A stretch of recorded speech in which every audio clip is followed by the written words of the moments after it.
اور لوگوں میں کوئی ایسا بھی ہے جو اللہ کی شان میں بغیر علم کے اور بغیر ہدایت کے اور بغیر کتاب روشن کے جھگڑتا ہے اور تکبر سے گردن موڑ لیتا ہے تاکہ لوگوں کو اللہ کے رستے سے گمراہ کر دے۔ اس کے لیے دنیا میں ذلت ہے اور قیامت کے دن ہم اسے عذاب آتش سوزاں کا مزہ چکھائیں گے۔ اے سرکش، یہ اس کفر کی سزا ہے جو تیرے ہاتھوں نے آگے بھیجا ہے، اور اللہ اپنے بندوں پر ظلم کرنے والا نہیں۔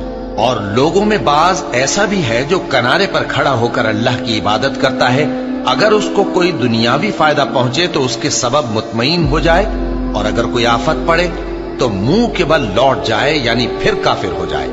اس نے دنیا میں بھی نقصان اٹھایا اور آخرت میں بھی، یہی تو صاف نقصان ہے۔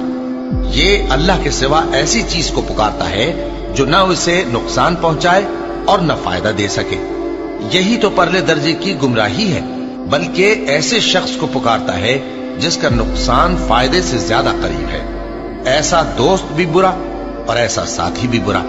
جو لوگ ایمان لائے اور عمل نیک کرتے رہے، اللہ ان کو بہشتوں میں داخل کرے گا جن کے نیچے نہریں بہ رہی ہیں۔ کچھ شک نہیں کہ اللہ جو چاہتا ہے کرتا ہے۔ جو شخص یہ گمان کرتا ہو کہ اللہ اس کو دنیا اور آخرت میں مدد نہیں دے گا، تو اس کو چاہیے کہ اوپر کی طرف یعنی اپنے گھر کی چھت میں ایک رسی باندھے، پھر اس سے اپنا گلا گھونٹ لے، پھر دیکھے کہ آیا یہ تدبیر اس کے غصے کو دور کر دیتی ہے۔ اور اسی طرح ہم نے اس قرآن کو اتارا جس کی تمام باتیں کھلی ہوئی ہیں، اور یہ یاد رکھو کہ اللہ جس کو چاہتا ہے ہدایت دیتا ہے۔ جو لوگ مومن یعنی مسلمان ہیں اور جو یہودی ہیں اور ستارہ پرست اور عیسائی اور مجوسی اور مشرک، اللہ ان سب میں قیامت کے دن فیصلہ کر دے گا۔ بے شک اللہ ہر چیز سے باخبر ہے۔